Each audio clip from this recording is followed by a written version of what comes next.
Hello guys, Kerala crime file season 2. So first of all plot అయితే చెప్పేస్తాను, దాని తర్వాత ఎలా ఉందో చెప్తాను. ప్లాట్ ఏంటంటే, డిపార్ట్మెంట్లో కొంతమంది కొత్త పోలీస్ ఆఫీసర్స్ రావడంతో సీనియర్ పోలీస్ ఆఫీసర్స్ని వేరే స్టేషన్స్కి ట్రాన్స్ఫర్ చేస్తుంటారు. ఆ ప్రాసెస్లోనే ఒక సీనియర్ పోలీస్ ఆఫీసర్ అయిన అంబిలిరాజు మిస్ అవుతాడు. ఆ పోలీస్ ఆఫీసర్ ఎలా మిస్ అయ్యాడు, ఎక్కడికి వెళ్ళాడు, ఎవరైనా కిడ్నాప్ చేశారా లేదా అని స్క్రీన్ పే రన్ అవుతుంది.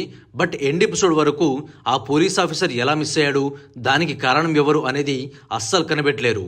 ఎస్పెషల్లీ క్లైమాక్స్లో వచ్చే ట్విస్ట్ బాగుంటుంది. సో ఓవరాల్గా సిరీస్ అయితే పర్వాలేదనిపిస్తుంది. కేరళ క్రైమ్ ఫైల్ సీజన్ 1 కూడా ఒక మర్డర్ చుట్టూనే తిరుగుతుంది. అండ్ ఆ ఇన్వెస్టిగేషన్ కూడా సోసోగానే ఉంటుంది. సీజన్ 2లో కూడా అలానే ఉంటుంది. అండ్ ఇన్వెస్టిగేషన్ ప్రాసెస్ పర్వాలేదనిపించినా పెద్దగా ట్విస్ట్లు, స్టార్ క్యాస్ట్ లేకపోవడంతో బోరింగ్గా అనిపిస్తుంది. ఎమోషనల్ పరంగా కనెక్ట్ చేయాలని ట్రై చేసినా అది అంతగా వర్కౌట్ అవ్వలేదు. ఒక మిస్సింగ్ కేసుని లాంగ్ ప్రాసెస్లో ఇన్వెస్టిగేట్ చేసి ల్యాగ్ చేశారా అనిపిస్తుంది.